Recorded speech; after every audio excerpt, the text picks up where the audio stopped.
On December 17, 1919, Abdu'l-Baha wrote a letter to the Central Organization for a Durable Peace. The following is excerpts from that letter.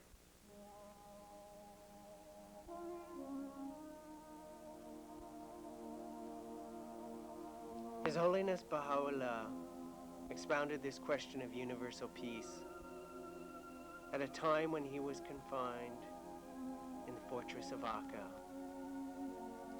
and was wronged and imprisoned.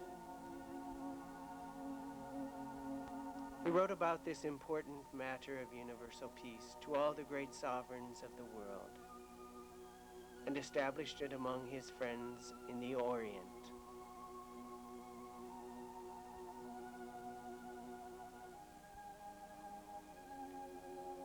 The horizon of the East was in utter darkness. Nation displayed the utmost hatred and enmity toward each other. Religions thirsted for each other's blood, and it was darkness upon darkness.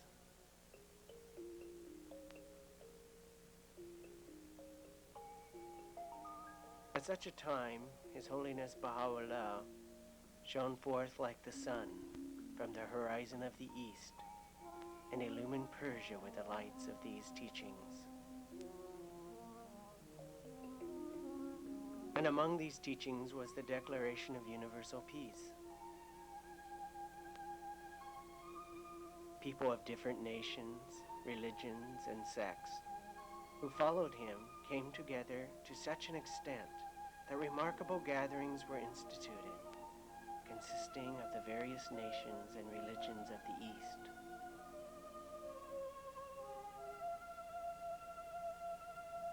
Every soul who entered these gatherings saw but one nation, one teaching, one pathway, one order. For the teachings of His Holiness Baha'u'llah were not limited to the establishment of universal peace.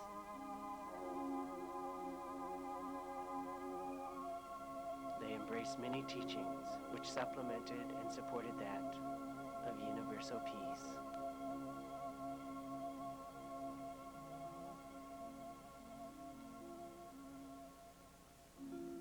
And among these teachings was the independent investigation of reality, so that the world of humanity may be saved from the darkness of imitation and attain to the truth,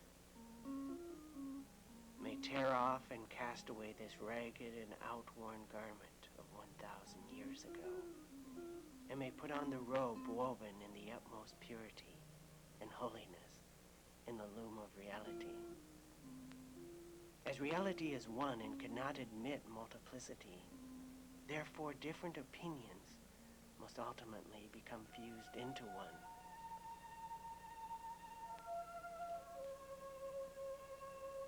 And among the teachings of His Holiness Baha'u'llah is the oneness of the world of humanity, that all human beings are the sheep of God, and He is the kind shepherd.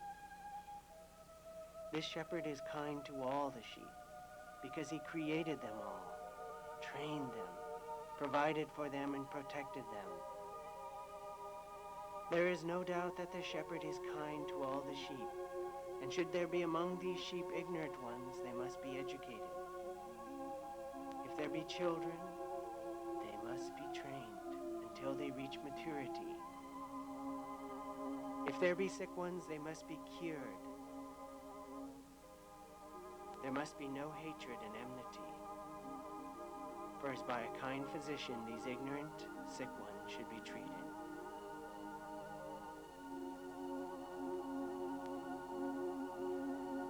And among the teachings of His Holiness Baha'u'llah is that religion should be the cause of fellowship and love. If it becomes the cause of estrangement, then it is not needed, for religion is like a remedy. If it aggravates the disease, then it becomes unnecessary.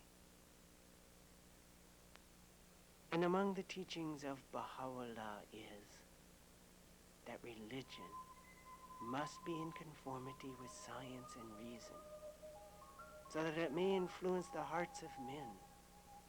The foundation must be solid, and must not consist of imitations. And among the teachings of Baha'u'llah is that religious, racial, political, economic, and patriotic prejudices destroy the edifice of humanity. As long as these prejudices prevail, the world of humanity will not have rest. For a period of 6,000 years, history inform us about the world of humanity. During these 6,000 years, the world of humanity has not been free from war, strife, murder, and bloodthirstiness.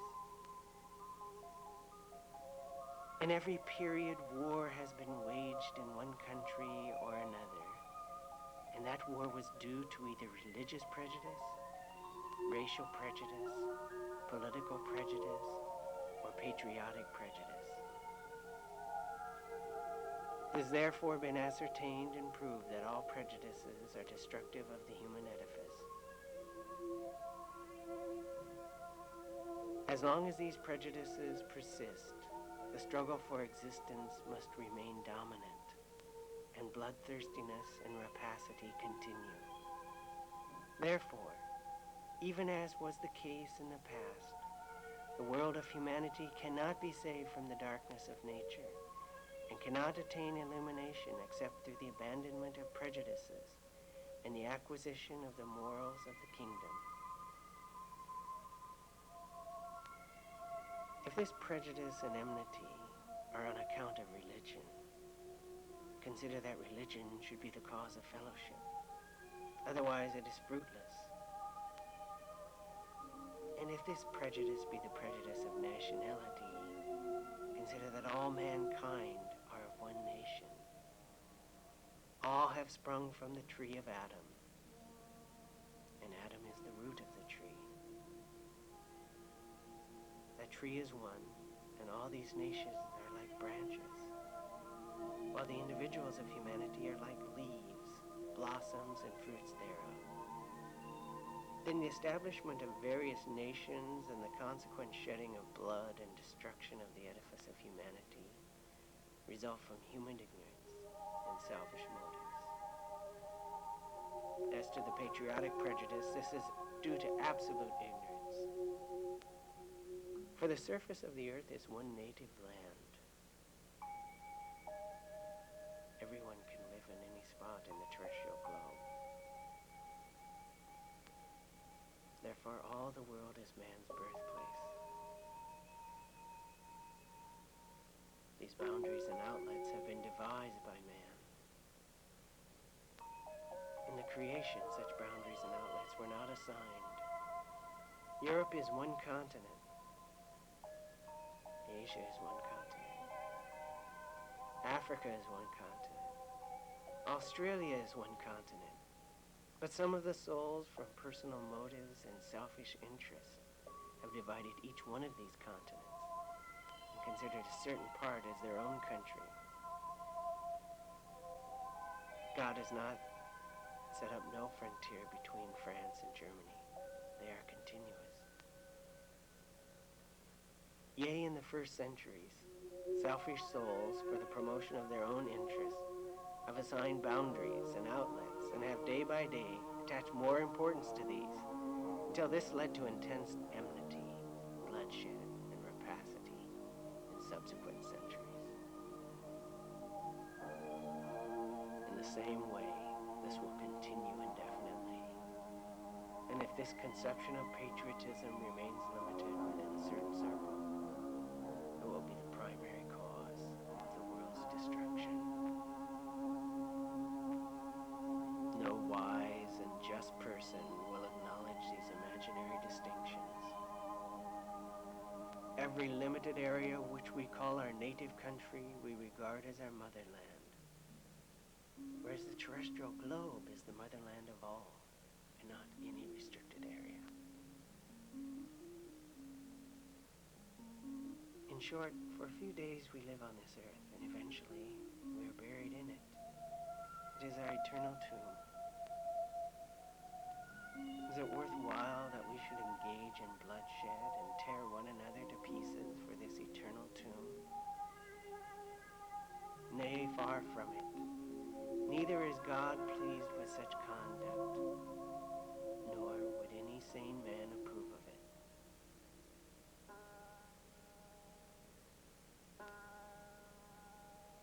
consider the blessed animals have no patriotic quarrels.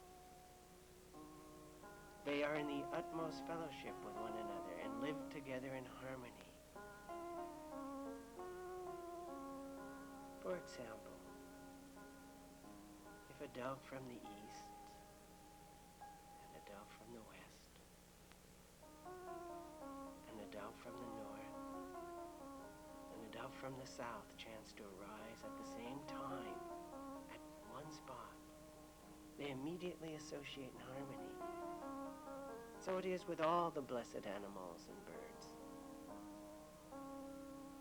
But the ferocious animals, as soon as they meet, attack and fight each other, tear each other to pieces, and it is impossible for them to live peaceably together in one spot. They are all unsociable and fierce, savage and combative fighters. Regarding the economic prejudice, it is apparent that whenever the ties between nations become strengthened and the exchange of commodities accelerated, and any economic principle is established in one country, it will ultimately affect the other countries, and universal benefits will result. Then why this prejudice? As to the political prejudice, the policy of God must be followed, and it is indisputable that the policy of God is greater than human policy. We must follow the divine policy that applies alike to all individuals. He treats all individuals alike. No distinction is made. And that is the foundation of the divine religions. And among the teachings of His Holiness Baha'u'llah is the origination of one language that may be spread universally among the people. This teaching was revealed from the pen of His Holiness Baha'u'llah in order that this universal language may eliminate misunderstandings from among mankind.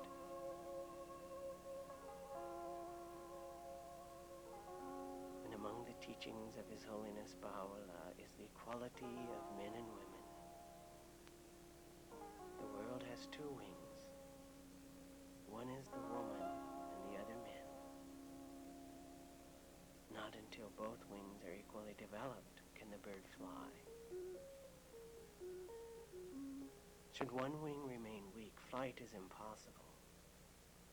Not until the world of women becomes equal to the world of men in the acquisition of virtues and perfections can success and prosperity be attained as they ought to be. And among the teachings of Baha'u'llah is voluntary sharing of one's property with others among mankind. This voluntary sharing is greater than equality and consists in this, that man should not prefer himself to others, but rather should sacrifice his life and property for others.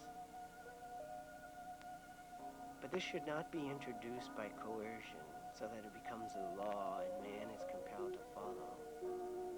Nay, rather, man should voluntarily and of his own choice sacrifice his property and life for others, and spend willingly for the poor, just as is done in Persia among the Baha'is.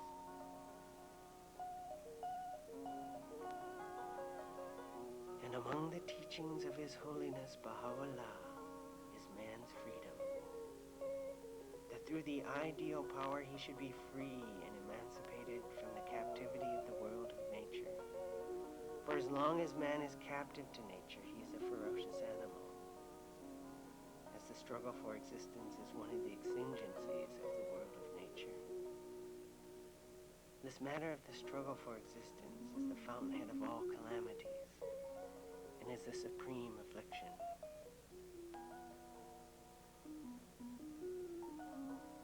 And among the teachings of Baha'u'llah is that religion is a mighty bulwark. If the edifice of religion shakes and totters, commotion and chaos will ensue, and the order of things will be utterly upset. For in the world of mankind there are two safeguards that protect man from wrongdoing. One is the law, which punishes the criminal. But the law prevents only the manifest crime and not the concealed sin, whereas the ideal safeguard, namely the religion of God, prevents both the manifest and the concealed crime, trains man, educates morals, compels the adoption of virtues, and is the all-inclusive power which guarantees the felicity of the world of mankind. But by religion is meant that which is ascertained by investigation, and not that which is based on mere imitation. The foundation of divine religions, and not human imitations. And among the teachings of Baha'u'llah is that although material civilization is one of the means for the progress of the world of mankind, yet until it becomes divine, combined with divine civilization, the desired result, which is the felicity of mankind, will not be attained. Consider, these battleships that reduce a city to ruins within the space of an hour are the result of material civilization. Likewise, the Krupp guns, Mauser rifles, dynamite, submarines, torpedo boats, armed aircraft, and bombing aeroplanes. All these weapons of war are the malignant fruits of material civilization. Had material civilization been combined with divine civilization, these fiery weapons would have never been invented. Nay, rather, human energy would have been wholly devoted to useful inventions. It would have been concentrated on praiseworthy discoveries. Material civilization is like a lamp glass. Divine civilization is the lamp itself. And the glass without the light is dark. Material civilization is like the body. No matter how infinitely graceful, elegant, and beautiful it may be, it is dead. Divine civilization is like the spirit, and the body gets its life from the spirit. Otherwise, it becomes a corpse. It has been thus made evident that the world of mankind is in need of the breaths of the Holy Spirit. Without the Spirit, the world of mankind is lifeless, and without this light, the world of mankind is in utter darkness. For the world of nature is an animal world, until man is born again from the world of nature, that is to say, becomes detached from the world of nature. He is essentially an animal. And it is the teachings of God which convert this animal into a human soul.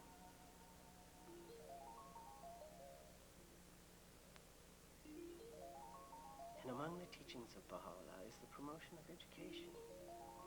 Every child must be instructed in sciences as much as is necessary. If the parents are able to provide the expenses of this education, it is all right. Otherwise, the community must provide the means for the teaching of that child. And among the teachings of His Holiness Baha'u'llah is justice and right. Until these are realized in the plane of existence, all things shall be in disorder and remain imperfect. The world of mankind is a world of oppression and cruelty, and a realm of aggression and error. In fine, such teachings are numerous.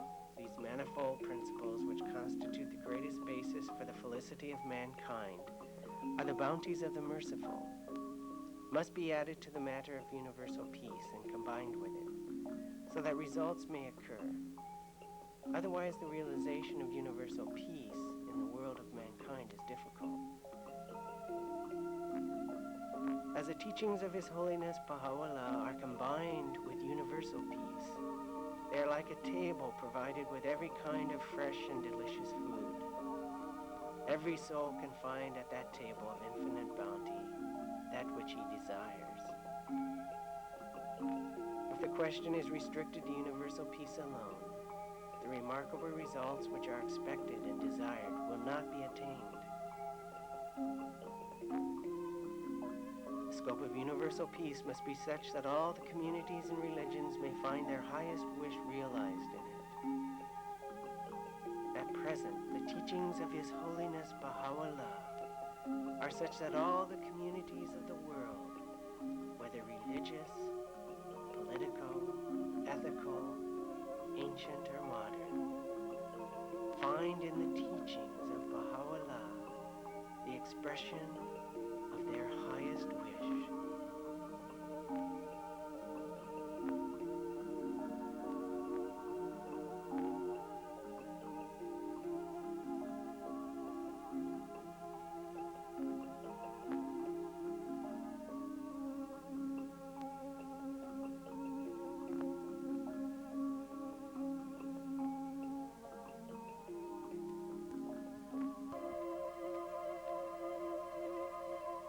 The promise of world peace. A message to the peoples of the world from the Universal House of Justice.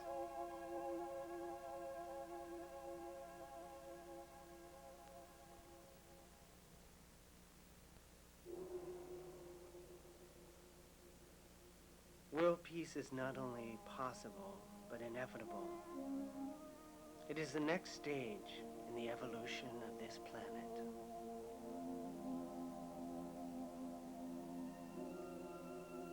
Whether peace is to be reached only after unimaginable horrors, precipitated by humanity's stubborn clinging to old patterns of behavior, or is to be embraced now by an act of consultative will, is the choice before all who inhabit the earth.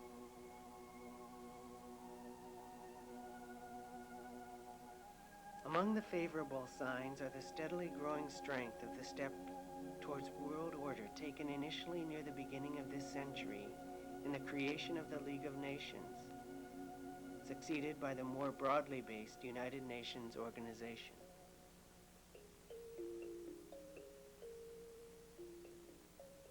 The scientific and technological advances occurring in this unusually blessed century portend a great surge forward in the social evolution of the planet, and indicate the means by which the practical problems of humanity may be solved.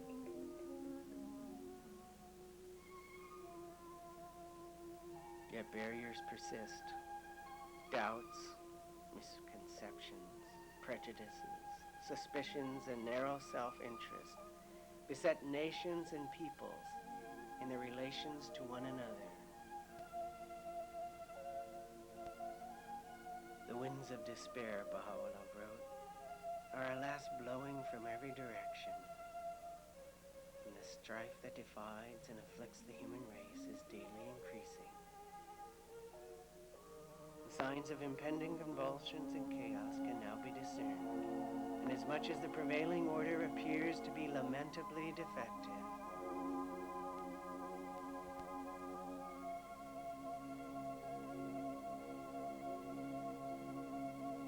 The Baha'i faith regards the current world confusion and calamitous condition in human affairs as a natural phase in an organic process leading ultimately and irresistibly to the unification of the human race in a single social order, whose boundaries are those of the planet.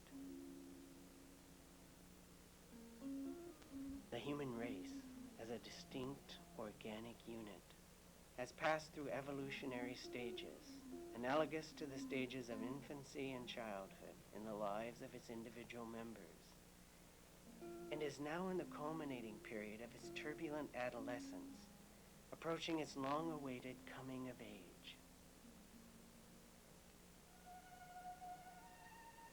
A candid acknowledgement that prejudice, war, and exploitation have been the expression of immature stages in a vast historical process, and that the human race is today experiencing the unavoidable tumult which marks its collective coming of age, is not a reason for despair, but a prerequisite to undertaking the stupendous enterprise of building a peaceful world.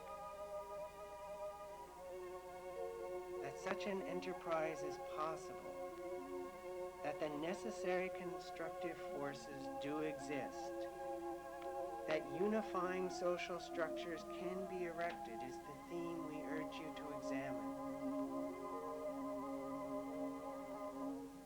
Whatever suffering and turmoil the years immediately ahead may hold, however dark the immediate circumstances, the Baha'i community believes that humanity can confront the supreme trial with confidence in its ultimate outcome.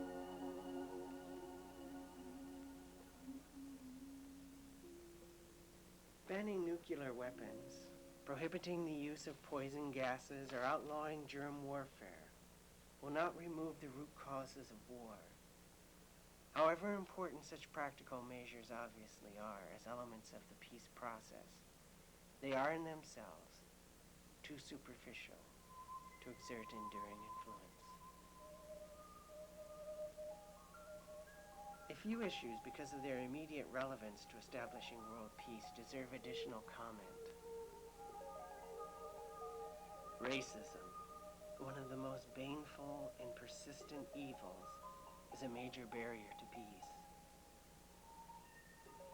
Racism retards the unfoldment of the boundless potentialities of its victims, corrupts its perpetrators, and blights human progress. Recognition of the oneness of mankind, implemented by appropriate legal measures, must be universally upheld if this problem is to be overcome. The inordinate disparity between rich and poor, a source of acute suffering, keeps the world in a state of instability, virtually on the brink of war. The solution calls for the combined application of spiritual, moral, and practical approaches. It is an issue that is bound up not only with the necessity of eliminating extremes of wealth and poverty, but also with those spiritual verities, the understanding of which can produce a new universal attitude. Unbridled nationalism, as distinguished from a sane and legitimate patriotism, must give way to wider loyalty, to love of humanity as a whole. Baha'u'llah's statement is, the earth is but one country, and mankind its citizens. The concept of world citizenship is a direct result of the contraction of the world into a single neighborhood, through scientific advances, and of the indisputable interdependence of nations.